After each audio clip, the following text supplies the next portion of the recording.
Hi. Hello and welcome to the Business and Banking Dialogue Show, your daily one-stop show for the best of best in the topics of financial world and subject matter experts.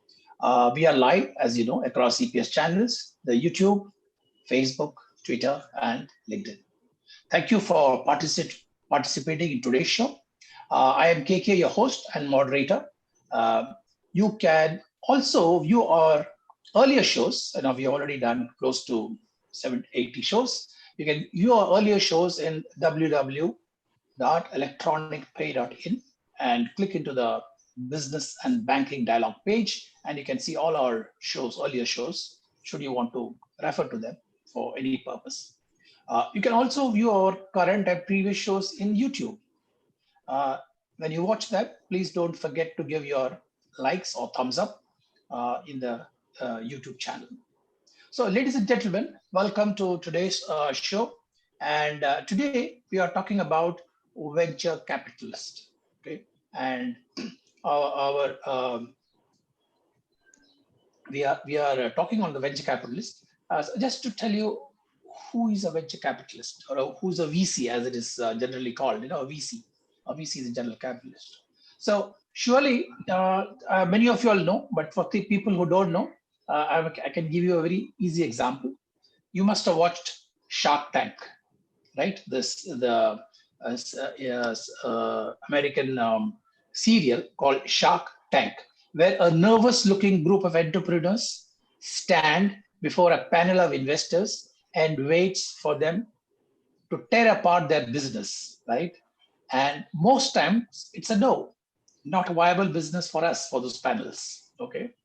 If a member of the panel chooses to invest in the product, he or she is the venture capital, is the venture capitalist. Okay. And that is the I think the easiest example I can give. I'm sure our guest today will be able to elaborate much better. So a venture capitalist is a private equity investor that provides capital to companies exhibiting high growth potential in exchange for an equity stake. This could be funding startup ventures or supporting small companies that wish to expand but do not have access to the equities market. That's the best definition of VC. But it's not that simple. VC is a very, very complex business. And today we will talk about our topic for the day is VC decision making in the new normal. Everything today is about the new normal, what's going to happen post-COVID. So VC decision making in the new normal. And today we have none other than Mr. Vineet Rai, founder and chairman of Aavishkaar Group. Ladies and gentlemen, please join me in welcoming Mr. Mr. Vineet Rai. So let's give you a little brief about him. You have heard about him earlier, but let's always good to hear successful people like Vineet. We have discussed with him with his incredible story of how he built his business with just $100+ in his pocket. That requires massive leadership quality.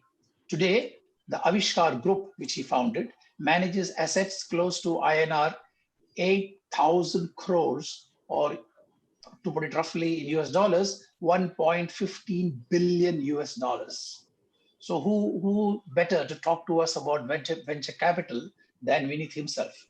He has been there, seen it, and done it big, really big. Okay, and you can see in front of you the profile of Mr. Vineet Rai, founder and MD of Aavishkaar Group. Vineet, welcome to the show and good afternoon to you. Thank you so much for having me. Thank you. Thanks for coming. Good to have you in our show, sir. Sir, I heard a very good news a couple of days ago from your office. I believe you have been invited by the United Nations to speak at one of their forums.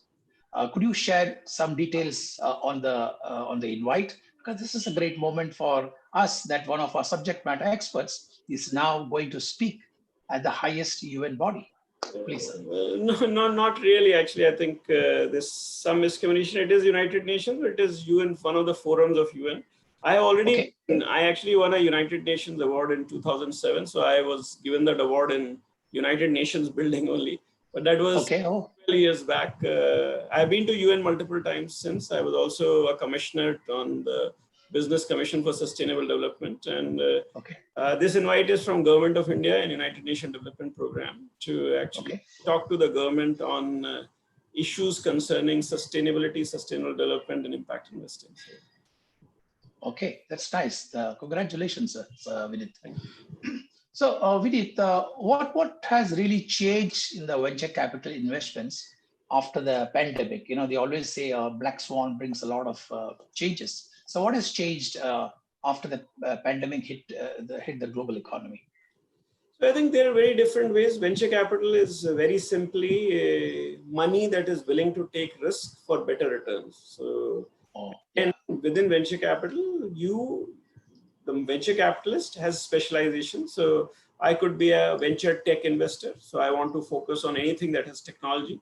Within technology, you can actually again make choices. So you can go for product, you can go for services, SaaS, innovations. You can go for deep tech, which is a different. You can go for insurtech, you can go for fintech, you can go for biotech, because each one of them will require deep understanding. So you can go for medtech, which is medical technologies. Ultimately, the big question that everybody asked is, why do venture capitalists love technology or tech? Is it because there is a need? And I think the real reason is that technology has the ability to create viral growth, a growth that is not logical, but it is geometric progression. And because venture capital is looking for results that give you very large returns, and therefore, in general, a venture capitalist is looking at a one outsized return. And if you don't have viral growth, you will not have outsized returns. So they're willing to take the risk of failure in order to find that very successful entity that will give them 100x, 50x, 30x, 20x, 1000x return. In the process, they are happy to take the binary risk of success and failure.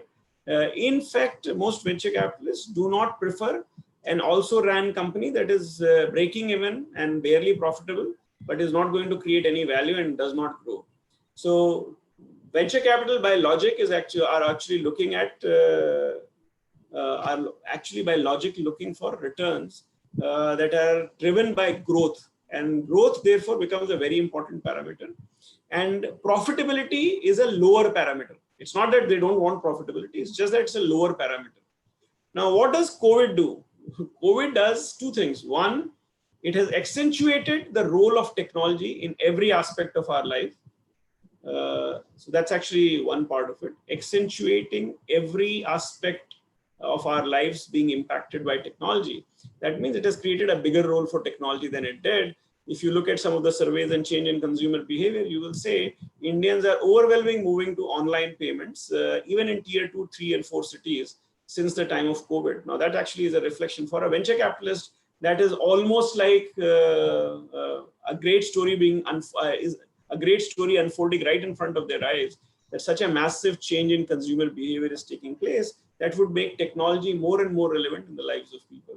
So ultimately, venture capitalists are trying to look for that outsized return by taking massive risk. Technology is really the Ashwa, the horse, the celestial being on which they want to ride, and technology, therefore, adoption post-COVID is going to play a very positive role in the way venture capitalists will participate in businesses. Now, there is a flip side to it. A lot of companies that were in the entertainment business, the companies that were in e-commerce and delivery business, which is actually, well, I won't call it the flip side, the positive side, is invested by venture capitalists in the earlier space have started doing very well. Now, these are companies which were actually riding on technology, and because of COVID have suddenly started doing even better than what they were doing. They were already doing well, but they have actually the adoption. So if you look at the sales that are taking place in most of the online companies, the sales have actually gone up quite significantly. I think the other side is there are other things where people have invested. Like, for example, if you have gone into entertainment, etc. If you are not in online entertainment, you would have lost a lot of money. But in the online entertainment, there is suddenly a huge upside. So venture capitalists are also seeing the behavior change that is taking place through the intervention of COVID and trying to readjust their portfolios to suit. So for example, education technology companies have seen a fairly massive positive movement. E-commerce companies have seen a fairly massive positive movement. Last mile delivery companies have seen their revenues soar like anything.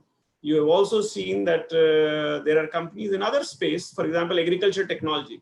Agriculture, which was really outside any technology, suddenly there is a massive sway of investment coming place in agriculture technology, or we call edtechs. So there is a lot of re-portfolio adjustment that is taking place as far as future of venture capital investing is concerned. And that really is a narrative. So all of us are now making a positive position. We are taking a position that post-COVID world between 2020 and 2030, the world is going to move in this direction at this pace.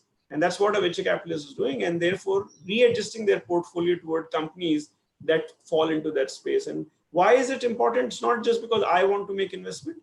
When a venture capitalist invests, they need to plan for somebody who will follow them and somebody who will follow them, because a company that is in the viral space of technology and is focusing on growth requires a lot of capital. And this capital cannot come from one venture capitalist. So you want actually a herd tendency, 20, 30, 100 venture capitalists trying to participate in a certain space. And therefore, it is important that you see the trends, and you see the trends of the money and the trends that are coming from the macro side. And if they both match, you see success. And that's really what is happening post-COVID. Thanks, Vineet. I think, ladies and gentlemen, I think Vineet made an observation. Money that is willing to take a risk. I think that perhaps that one sentence defines the venture capitalist. He is willing to take a risk with his money, and that's the quality of the venture capitalist. And he also mentioned that most of the venture capitalists are looking at the X tech factor. When I say X means could be medtech, could be fintech, could be insurtech, could be agri-tech, any of those, right? So I think venture capitalists are looking at that aggressive technology, which will perhaps take them to the next level.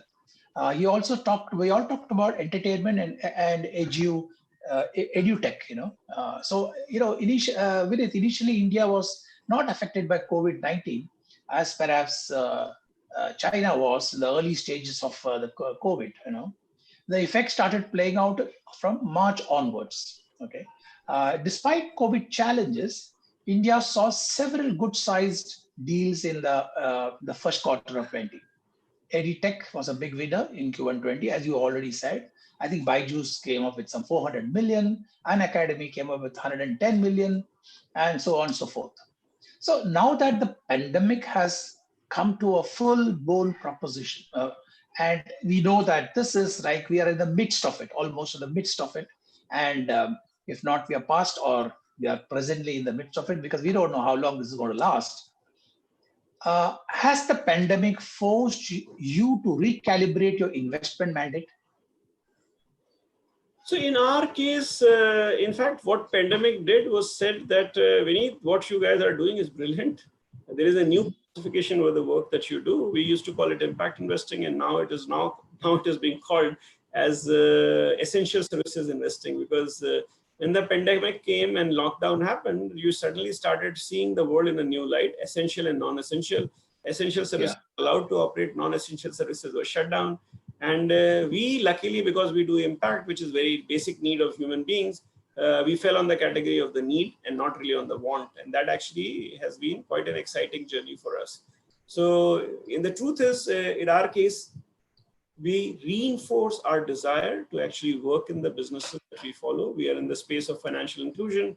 We are in the space of agriculture and agriculture technology. We are in the space of circularity, energy, and logistics and last mile delivery. And those areas are actually really seeing an upsurge because there is a big demand. We are in the areas of creating livelihoods. As you know, with migrants walking, there is a big demand for services and businesses to be created that would actually create value for them. So I think we are actually reinforcing and very excited about the area that we operate in. And we believe that the next 10 years will be dedicated to impact investing more than it will be technology investing. However, I would also actually be very honest to say that while impact investing will be a very resounding success over the next decade, technology will be a very critical part of our own success. So impact investing is not just about brick and mortar. It is actually about using technology to imagine a possibility which is impossible without technology, and then executing on it to deliver impact on the ground, which you thought is not possible. Okay. So it's good that, I think you put it very clear nicely that the essential and non-essential is what has the pandemic brought out. So you said you're into financial inclusion, you're into agriculture, logistics, something that people can understand, okay, what is doing. But the hot topic continues to be the hot topic is the livelihood of migrants. Can you give us some kind of use cases or examples how where you're investing? So I think I'll just give you an example. This is not really about our investment, but the work that we're doing with the through Aarohan, which is our microfinance digital microfinance company, in actually providing exclusive. So this is a partnership with Government of India, with SIDBI, and with Reserve Bank of India, where we are actually providing loans to migrants so that they can actually start their livelihoods in the relocated place through our own partnerships. So Aarohan is the vehicle for the disbursement, which I think is quite a beautiful arrangement. We have the outreach, we have the reach, understanding of the people. Government is providing the capital, and we are actually working with the migrants to make a difference. But there are many different things you can do. For example, these migrants are very specialized. Let's say somebody is a mason, somebody is doing something else. There are different kinds of ideas and innovations people have come out. There is a young guy, 17-year-old, who reached out to me saying, I'm actually creating a product that actually creates connectivity for migrant labor to actually reach out and find jobs, find livelihoods. There is also, we ourselves have actually a virtual incubation which can be converted into an Indian language. Largely, if we can convert it into Hindi, it will make a significant difference in helping a mason or a small-time professional guy who has come to a large city and has gone back with a specialized knowledge of some business to actually understand how do they start a small business. And so it's a process of online incubation. We have to just change the language, where you have case studies, where you have mentors, etc. And you can, so it's a democratization of incubation. We give you the choice to start and finish wherever you want to be. So you want to learn how to financially model yourself.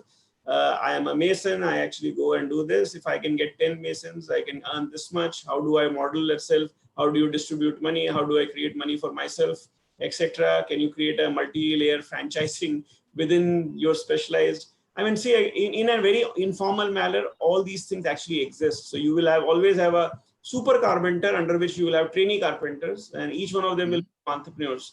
And in some sense, that super carpenter actually brings the job. He does the sales. He has the skill and the experience to convince the buyer that they will be able to deliver the quality that they're promising. And then he used trainee guys to actually build it up. So that's how they actually multiply. Can you convert this into business? Can you connect them to small and medium enterprises who can then actually connect them to large enterprises and create business? We have done this in artisanal business. We had a business called Jaipur, which used to actually work with rural artisans and help them actually to sell products and services across the world, which we sold to Aditya Birla Group. But I think there are many different ways one can create value to the migrant community through intervention by technology. But a lot more work needs to be done for that to be effective. And this is a problem which is just unfolding. So we have to also understand the challenges that will come with it. As you know, most of these laborers move to big cities because they don't get jobs and livelihoods where they live. In an ideal world, if you can create jobs and livelihoods where they live, they will not migrate. And if they don't migrate, they will create industries that would actually be creating more jobs and livelihoods for people. And that would also rebalance the north and south divide, where north is agrarian and south is industrial. That divide can be rebalanced. And once that rebalance takes place, I think India will actually have a more uniform demography, and the values and upsides of education and development that we see in southern states will also transfer to the northern states. Very interesting. Very, very interesting, Vineet. So you're creating livelihood for migrants in their own place of, where the family is or where the place of birth is. So are we going to see a shortage of migrant laborers for the normal factories? I think there will never be a shortage, because what will happen is the migrant laborers will not be left as destitutes when things will become difficult. When the lockdown happened, it was the responsibility of various industries to actually provide security of job and security of life and labor to the people who have come from different places to work for them. Probably they were not treated as well as they should have been. And this is a responsibility and a moral responsibility of all of us who are living in these metropolitan cities, that we left those people on their own and therefore they walked. I mean, why would somebody walk 1,600 kilometers or 2,000 kilometers? So somewhere we derelicted our responsibility. This is a reverse brain drain, which is actually going to create good for the states they come from, because generally the best and the brightest migrate. And so this is what happened to India. So the Mumbais and Delhis saw all the IIT guys move to US and Europe. So we saw a brain drain. And then as we have started strengthening, we have started seeing a reverse brain drain. I think in India, so this is the intra-country brain drain that has taken place, and going back, they create value for them. I think what will also happen is that which has already started happening, that the companies that actually want the migrant labor will have to then lay down a red carpet and provide them with the right kind of incentives so that they can come back. And I think that's a good thing. There should be a tension. There should be some kind of a healthy tension that should exist between the migrant labor and the people who actually employ them, so that the equation is more equitable rather than completely against the labor force. Very interesting. I think that's very well said. And I think a lot of good work is being done for the migrant. Yeah, I think we all heard and saw the pathetic condition of the migrants when they had to travel such a lot. And I think great work, Vineet. I think very interesting what you said. So ladies and gentlemen, I continue to discuss with Vineet about the venture capital and what is the new normal once the pandemic gets over. Meanwhile, if you have questions, please put it into the Q&A box and we will try to get it across, or you can ask a question directly to him, to Vineet, and he will try to get the answers that you want. So while I await for the questions, let me ask Vineet, for an entrepreneur to align with the venture capitalist, it is important that he understands the motives of the investor. Hence, we would like to know from you what motivates the decisions of venture capital investors while evaluating an investment opportunity. So I think all of us, I mean, I actually wanted to join army and I could never understand why SSB rejects me. They actually very clearly knew what they were looking for me. I just did not know what they were looking for me. So it's an important thing for all the entrepreneurs to understand what the investor is looking for. And what is the investor looking for? So I am a fiduciary. I have somebody else's money, which I'm going to give to you. So therefore, I, as a decision maker, am fiduciarily responsible to return the money back with a multiple to the investor. Now, as a venture capitalist, I never commit to my investors what returns I will generate to them. In fact, I can give them zero also, but just that I will never have a fund ever in my lifetime. So this is a high risk behavior, and my personal credibility and all venture capitalist credibility is aligned to the performance. And so you are as good as your last fund. It doesn't matter if I've given 6 funds as good return, but if my 7th fund fails, I can actually be completely wiped out. That's really one of the biggest risks we carry. And this is a pure risk of credibility. So when an entrepreneur comes to an investor, he or she first need to understand that he is going to be part of a portfolio of investment and not a single investment. Venture capitalists actually identify a set of, so they have to do a portfolio construction. Now this portfolio construction in general should give a 3x return. Now 3x return for a fund means 80% of the fund should actually give 3x on the 100%. So basically when I raise 100 rupees, I actually end up investing 80 rupees. 20 rupees is actually the fee and expenses of doing the activity of investing. So 80 rupees now giving you 320 is 4x. So just to give bare 16-17% return, I need to deliver a 4x return on my on the invested capital. So what am I looking for? I am looking for an entrepreneur who first understands and appreciates that I as an investor is going to create a portfolio, and that portfolio must deliver roughly a 4x return for me to meet any criteria for returning the capital within a defined time frame. What is a defined time frame? A fund is normally 7 to 10 years old. Smaller funds are 10 years old, and larger funds can go as low as 7 or 8 years. Each fund is extendable by 1 year and 1 year. So 10 can become 12 at the maximum.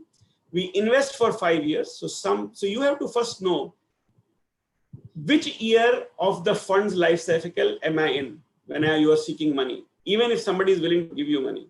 But before we go there, first and foremost, we make our decisions based on which year of the fund life cycle we are in. So if I'm in the first year, I may have more risk appetite because I have 10 years in front of me. I may have actually a focus. So for example, Aavishkaar, it is impact plus technology is equal to scale and growth and large impact. That's what our equation is. Somebody else will have e-commerce technologies, very rapid growth, and an exit in 5 years. We may actually say exit in 7 years because we are impact investors, but most investors will look at exit in 5 years or 4 years or 3 years. Then what they look for is a very strong management team, a management team which understands what it is saying, or brilliance, spark of brilliance. A very young guy, but with an exceptional idea and an ability to, and a smartness to actually deliver on that idea. So either we are looking for an exceptional idea or we are looking for an exceptional management team. If the exceptional idea and exceptional management team are aligned, then it is actually like Eureka. Then you have found what you are looking for. But if this is actually a great idea with a mediocre team, or it is a mediocre idea with a great team, we will always go with a mediocre idea and a great team rather than a great idea with a mediocre team. Because the belief is value of a business actually comes by the execution and not just by the idea alone. And therefore, a lot of people actually get stuck with the idea that they have got and start undermining the role of the team. The team is very crucial. The second is the plan and how you are actually imagining that plan. Third, we understand the entrepreneur doesn't understand the meaning of the word exit. If they don't, they must reflect and think about it. And they should have some strategy and some pathway for the exit. The early stage you are, probably there is less discussion around exit. The later stage you are, there is more discussion around exit. The fourth thing, you have to understand the macro and the micro. I talked about that there is actually a wind towards agri-tech, ed-tech, and certain other companies. The problem that we have seen is if one white hat junior has actually been sold to Amazon, there are 300 new ideas of white hat junior. Now, unfortunately, 2 or 3 may get funded, but 197 will actually not be funded. And so generally a good team will not try to be a copycat. A good team will actually have a very clearly point differentiation. So even if you're in edtech or agri-tech, you have to actually say, why are you unique? What is different from you? And that you are not run of the mill, another copycat of white hat junior. That needs to be actually brought out. And this is very important because ultimately investors are not the brightest. I would actually admit that entrepreneurs are much brighter than people like us, but we are not fools either. So we will actually look at what is happening and then we will make a decision based on what we believe. The fourth thing, once you have actually understood, you have to also demonstrate flexibility when you are negotiating. So as an entrepreneur, you should be clear of what you are not willing to compromise, but you should be reasonable and flexible. I think investors largely are seeking for a fair transaction. I'm not taking the responsibility for all investors. There are all kinds of unfair investors also, and I have faced them as well.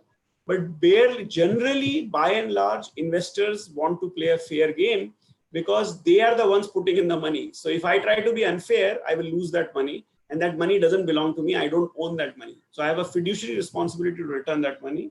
And therefore, we are looking for fair entrepreneurs who are willing to understand our challenges and willing to work with us. So, so if you are actually proposing yourself as an entrepreneur, which has a very good team, a very good idea or a reasonably good idea with a very good ability to execute, some real idea of how you will create returns, not some Excel sheet number of this will happen, that will happen, a fairly good articulation and at least some level of empathy to understand investors' point of view, it will be very difficult for investors to not give you money. Having said that, there are some entrepreneurs who are lucky and they will get money easily, and some entrepreneurs will have to really struggle to raise their money. Perseverance and patience both need to go together along with passion. I meet a lot of entrepreneurs who use the word passion very loosely without realizing that passion in itself as a word does not demonstrate much. So when you say I'm very passionate about something, you have to demonstrate how you're passionate. By using the word passion, you will not go very far with most of us. So really the best way to do it is to understand. So if somebody comes to me and wants to do an e-commerce venture with Aavishkaar, it will have no value. So don't choose your partners carefully. Go to those guys who actually are interested in your business. So if you randomly send me a mail saying I want to do a SaaS company, it's completely Greek and Latin to me. It has no value for me.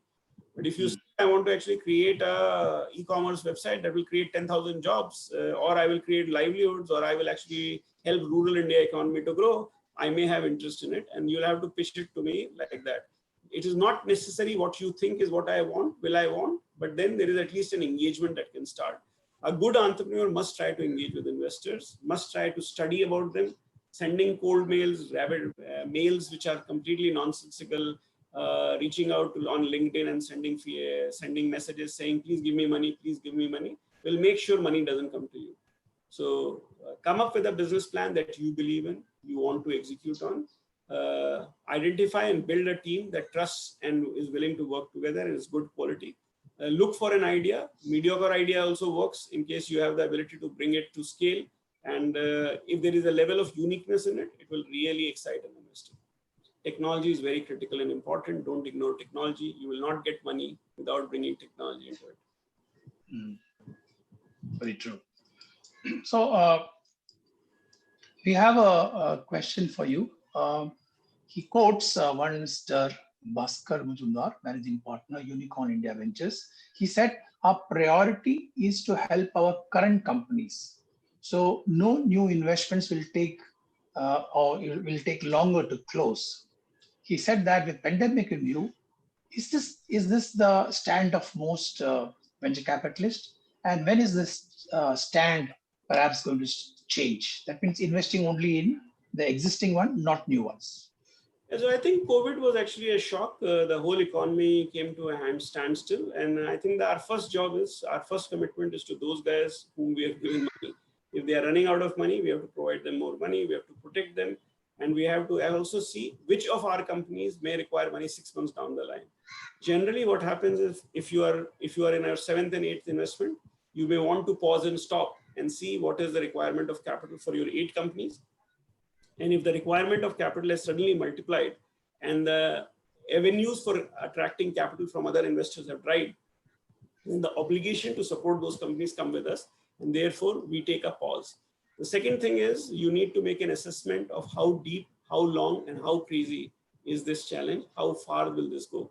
And if we believe, as you know, in April, May, June, July, we have no clue. Even now, we are actually grappling with it. Once we know that 31st August moratorium is over, there are all new kinds of challenges that will start emerging starting 1st of September, which will unfold themselves again. So we see a significant amount of volatility over the next 6 months. In the times of volatility, if you are actually, I think the private equity guys are actually taking big bets right now. So it's not true that people are not investing. The venture capitalists are actually waiting and first trying to put all the capital they have to support what they have and making smaller allocations to those guys who are going in. But I think investors are investing. Some people are not investing, but most others have started investing already. You mentioned, you just touched upon venture capitalists. Of course, you're talking about it. And you also said the private equity players, right? Tell our audience, what's the difference between these two? So a venture by nature means actually venturing out means you actually go out of your comfort zone and you take risks where the results could be binary. When I say binary, it could actually be a big success or you will be a complete failure. That means I will write off my money. So a venture capitalist is a high risk investor designed to take risk. A private equity on the other side so private equity, again, there are growth investors, pipe investors, and then there are listed company investors. There are different kinds. Private equity is actually about finding a way to invest in a company where you have no chances of failure or very low chances of failure. Private equity investors are not looking for failures. They are looking for guaranteed success. So a private equity investor would actually be interested if you have a significant amount of profitability and you want to grow at a fast pace, and in the process you want a significant amount of capital. So they can provide 100 million, 200 million, 300 million, $400 million of capital. Post-COVID, a lot of private equity excitement is there because banks and non-banking finance companies are actually raising very large checks of investments. And given these are bulge bracket investors, they have actually large amounts of capital. They are actually looking for large companies and a favorable deal environment. So because they put in very large amounts of money, they are not necessarily prone towards giving ridiculous valuation, which is potentially possible in venture capital, where we are actually trying to look for the best entrepreneur with the best idea. So if you feel this guy is the best entrepreneur with the best idea, you can give him exceptional valuation, him or her exceptional valuation, and you can still make a 50x return. Because when the person becomes successful, valuation has no meaning. There in private equity, valuation has a lot of bearing of the kind of returns you will generate. In venture capital investment, small valuation, large valuations don't have much bearing because you will grow by 1000x, 500x, 800x. In private equity, you will grow 5x, 6x, 3x, 4x, 8x. The most exceptional one will grow by 10x. In venture capital, a lot will grow by 1000x. Oh, okay. That's a big difference. Thanks. So, ladies and gentlemen, two very important questions came, and Vineet has answered them. I look forward to some more questions from you. This is an opportunity to ask Vineet. You can, check out his thoughts on these, and so I'll wait for some more questions from you. Meanwhile, let me get into his mind. Vineet, it is often said that if you want to make someone buy from you, get inside his or her mind. Can you give us some insight into the VC investors' psychology? So, yeah, that's a difficult one. But as I said, the VC investor psychology is to look for geometric progression business cycle, which is also driven by technology. So I think the two things that a venture capitalist is looking in general, again, as I said, there are different kinds of venture capitalists who will take. So a lot of venture capitalists, let's say if there is a biotech fund, you will see the founders or the GPs came from biotech industry. They understand the industry very well. And they believe that there is a potential to make outsized returns by taking outsized risk. And that happens in technology because everything is specialized. So for a venture capitalist to really make a decision, they need to really understand the technology or the ability of that technology to scale, which is not possible for a generalist VC. On the other hand, there are others who are actually very deep understanding of technology and have seen probably a developed market where technology have played viral scale. Somebody has seen China, somebody has seen San Francisco, somebody has seen US, somebody has seen scale in Europe. So they are actually coming with a thought process on technology, and they will only look for that kind of investor. Similarly, people like us come with a theory on impact, and we are actually trying to see, and based on our experience, we are making generalization of where value creation will happen if we can make an investment. And we are looking at a twin-edged sword. We are looking at a twin-edged return, where we are trying to make an impact as well as create return. So in the mind of an investor is a very simple thing. Is there a value proposition that is available along with a very strong team that can execute taking advantage of the macroeconomic scenarios at that point of time? And that's really what they are looking for. So if you have a strong story and a very pedigreed team and a convincing style to tell a story, then most likely you will be able to raise capital. Okay, thank you.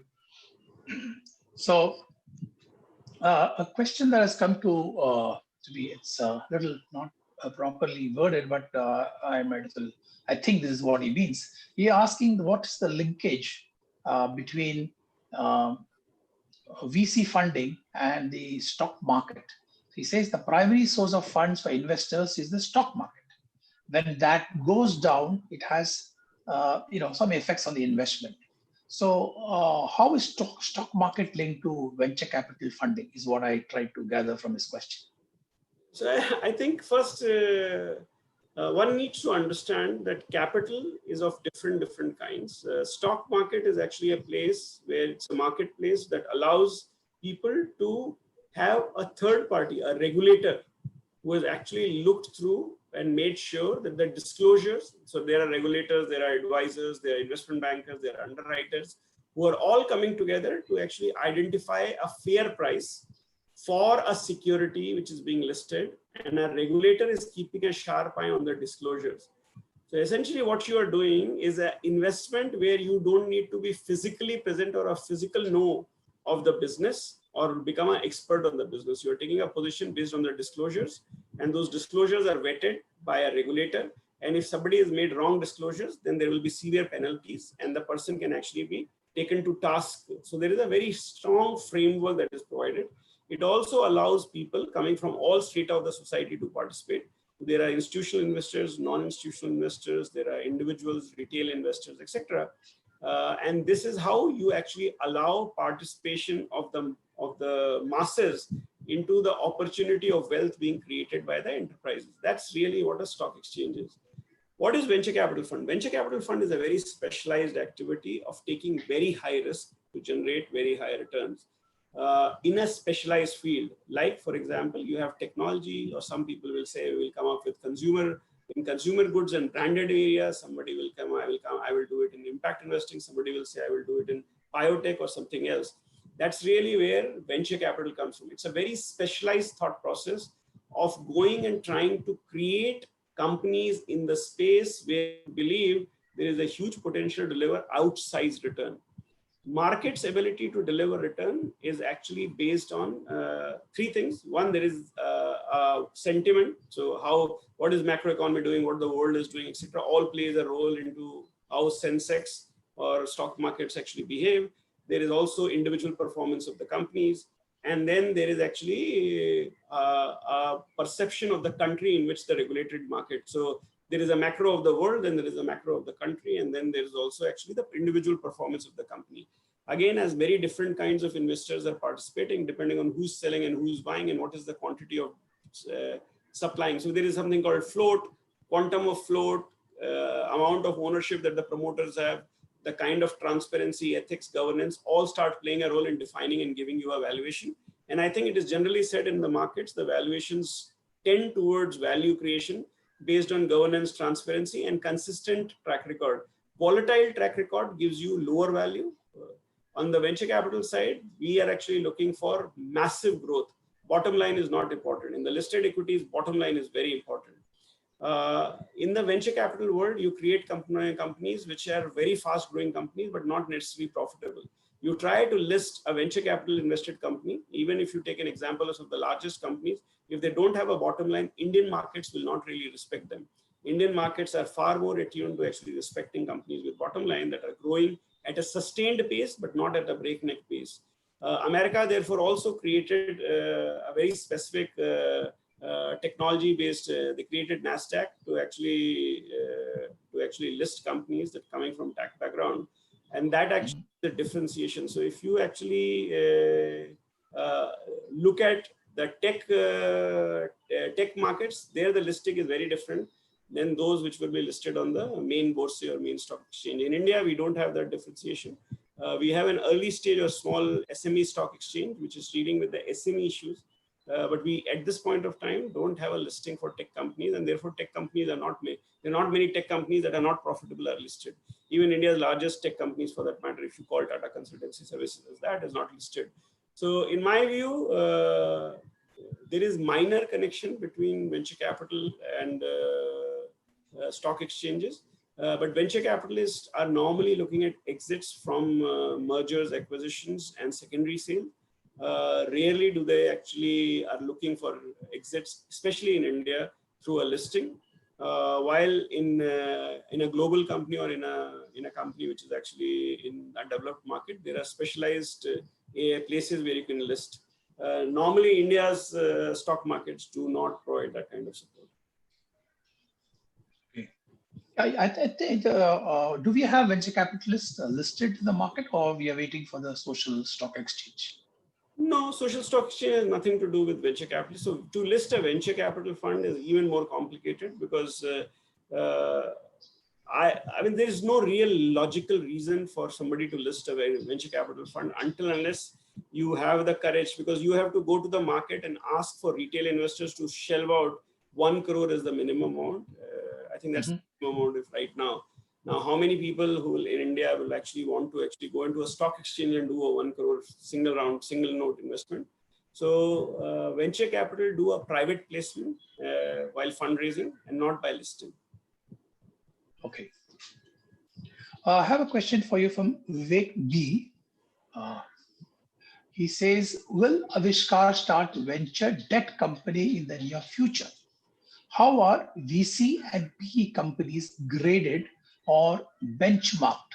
Are any ratings available? No, venture capital companies are not rated. They are very private. They do not disclose their returns. Generally, LPs or limited partners actually have their own benchmarks. They look at the performance of the companies because they are invested in multiple funds, and then they compare. There are many different publications and research institutions who provide composite returns of the fund. If you look at global venture capital returns, they will be trading between 8 to 9% to a dollar. So roughly 9% to the dollar is the global return of venture capital funds. But there are venture capital funds who are giving 25% returns, and there are venture capital funds giving 2% returns also. The track record is generally seen by what you call a word called distributable proceeds. That means if you raised $100, did you return $200, $150, $120, or $500?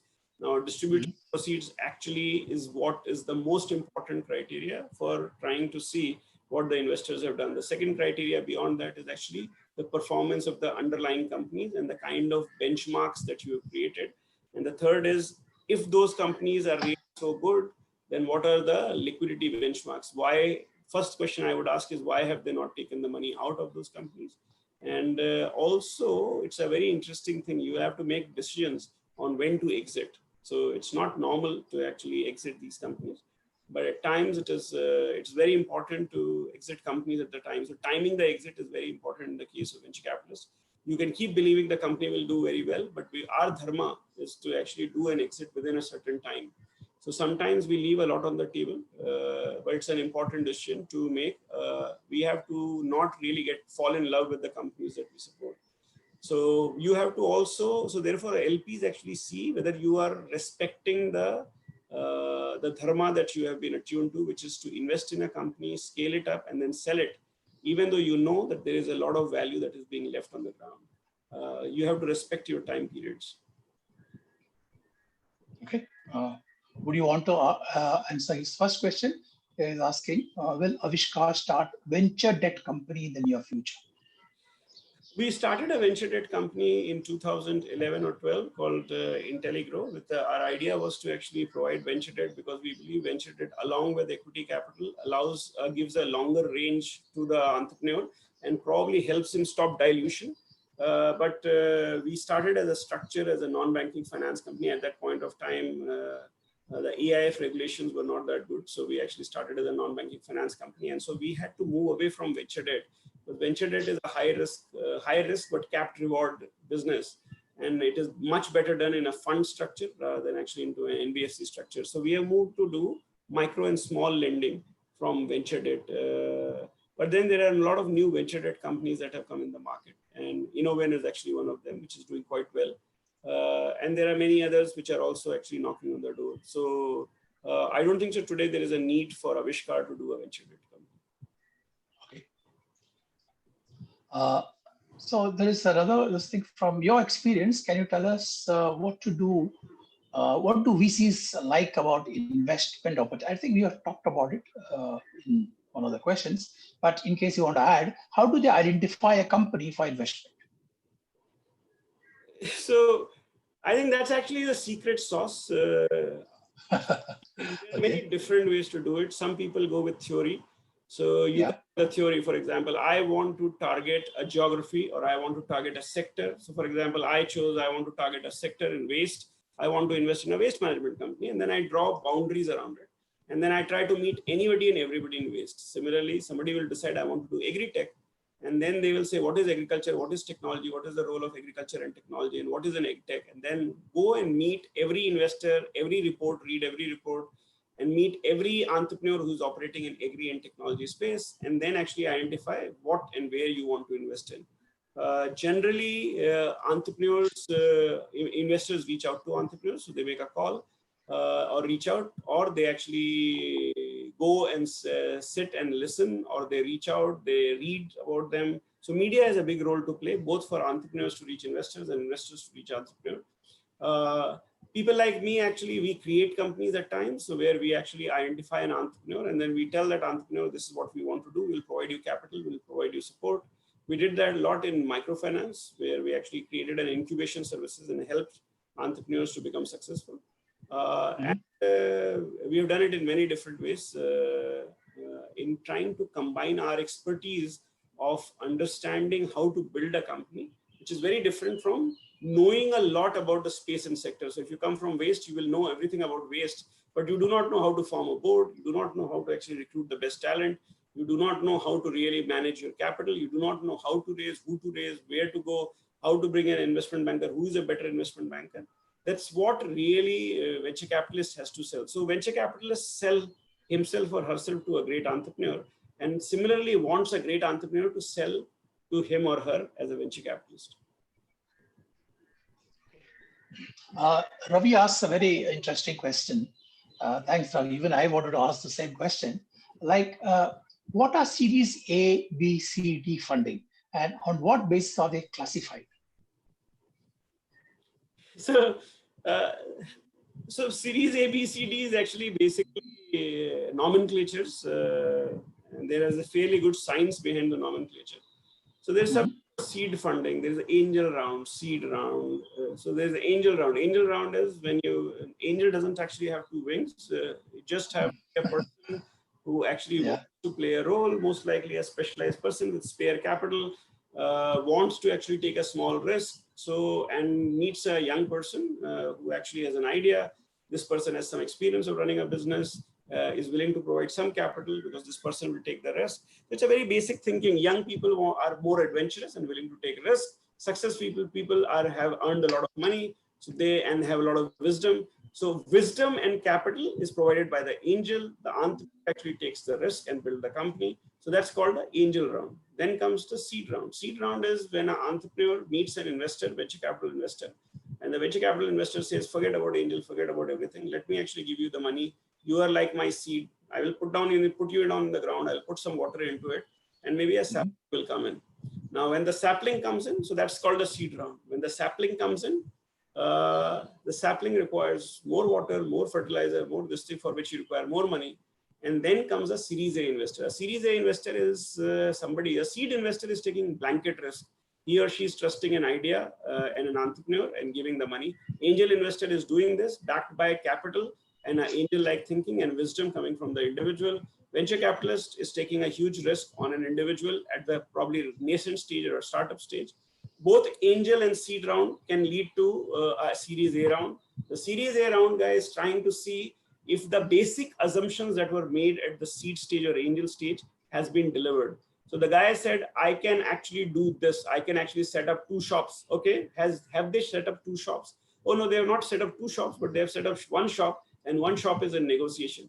So what they are looking at is the claim made in the paper. Has anything been done on the ground? That's really in some sense. So have you got a revenue?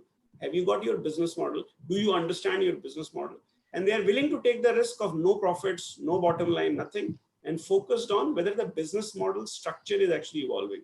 A Series B round guy would actually say far more clarity on business model and attraction positivity. So have you moved from point A, 2 shops to 10 shops? Have those shops start selling products?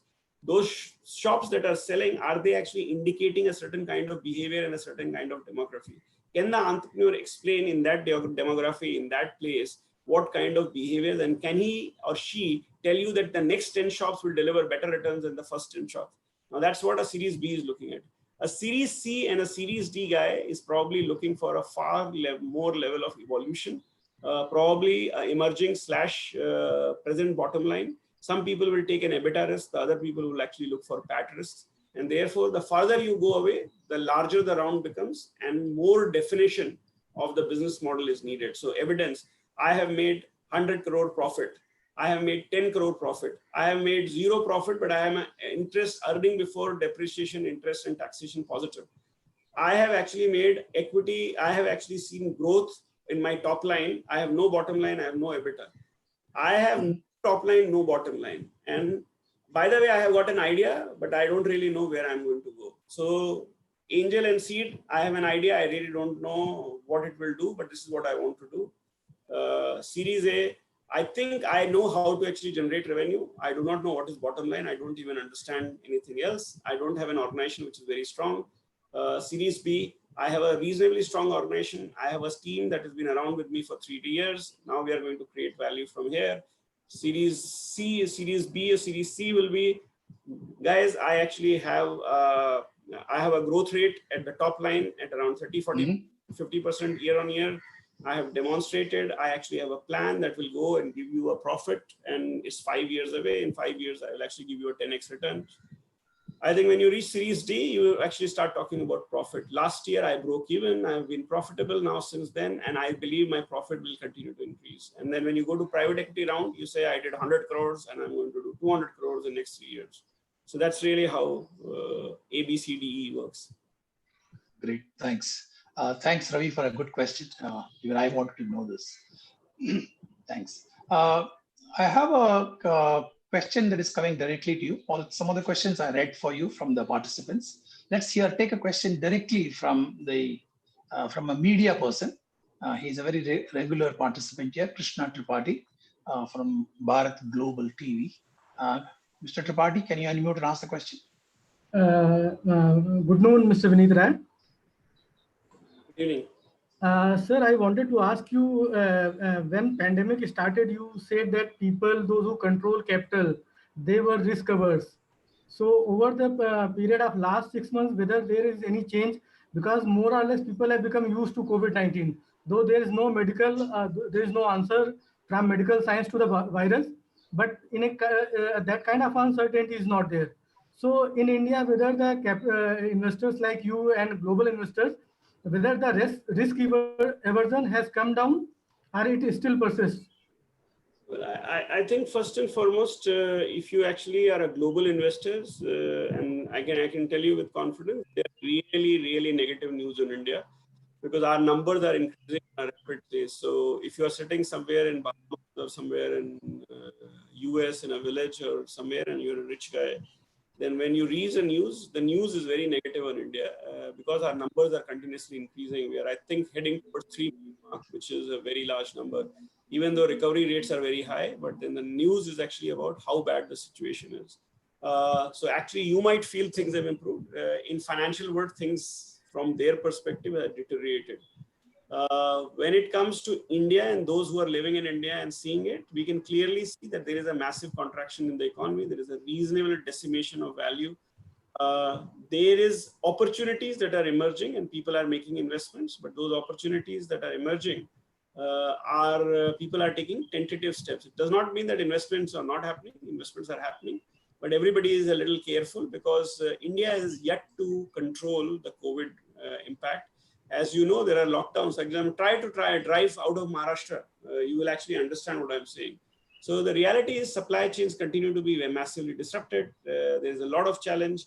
I think the government, in my view, made some basic errors in terms of not understanding the importance of supply chain and doing a lockdown that actually curbed supply chain, which actually decimated the economy. It was done with good intentions, but on hindsight, that good intention has actually been copied now by states, and states, without actually being concerned about supply chains, continue to do lockdowns despite a Ministry of Home Affairs advisory on the contrary. So there are challenges, and those challenges will reflect in the business. There is also a change in the behavior of the consumers. You can go to a mall and try to see what is happening. There are challenges, and challenges are significant. If you can look outside and see the traffic is back to normal, one can think that the world has come back. The reality is it is not. So I don't think either from the investor side or in real terms, we are out of the woods. My guesstimate is things are going to turn worse before they will become better. I think December, January, February will be the real testing times. So you have still not seen testing times. From an economic perspective, the real testing time will be December, January, February, when the when the moratorium, the impact of the lifting of moratorium will actually become very clear to the public. Sir, I have a follow-up question. When you identify a startup for investment, whether either they approach you or you approach them, what are the things that you look into a idea? Whether you look at promoter, founder, team, the business idea, what is it that you look at? For us, it's very simple thing. Great promoter, uh, scalable and impactful idea, and ability for our capital and our knowledge to play a role in making that a successful company. So these are the three things that we look at. If we are able to, we can find these three things, we will make an investment in 3 days. If we don't find this, we might not be able to make an investment in 3 years' time also. Thank you, sir. Thank you, Mr. Tripathi, and thank you, Vineet. Vineet, we have crossed the 4 o'clock mark. You okay for a couple of minutes? Couple of minutes about? Yeah. So just quick this thing. You can answer in a sentence or two. How is Aavishkaar conducting due diligence in this environment, especially in cases where field visits are required? Yeah, well, so first and foremost, I think there is no reason for us to actually go and do a diligence if there is a risk of contamination or challenge. So right now we are not really doing any field visit. That's why we are actually investing in only the companies that we have already invested in. And we have done that. We have made investments in the companies that we know and understand. At this point of time, we are actually not asked our employees to travel to do diligence. Okay. I think I will like to, in the interest of time, I would like to wind up the session. We are already 5 minutes past the 4 o'clock. Vineet, thank you for coming. It was wonderful talking to you on VC and what is the new normal going to be. You talked about the psychology. You talked about how investments are done. How do the venture capitalists look at every case that comes in front of them? What are the kind of thoughts that go? I think they're fantastic ideas you gave, thoughts that come out from you. Thank you so much for spending close over an hour with us and telling us all about VC. Ladies and gentlemen, please join me in thanking Vineet for coming and sharing his thoughts. Thank you, KK. Thank you. I have to run to another meeting. Yeah. So Yes. Yeah. That's why I'm not taking any more questions. Thank you very much. Ladies and gentlemen, before you go, let me tell you tomorrow we have a overseas banking specialist from London, Mr. Kaza, who is he was the former CEO of SBI London. The topic is surfing the offshoring banking wave. So please stay tuned, subscribe to our YouTube channel and like our YouTube channel, and hope that you will join us tomorrow again at the same time. Till then, have a great evening. Thanks. Bye-bye.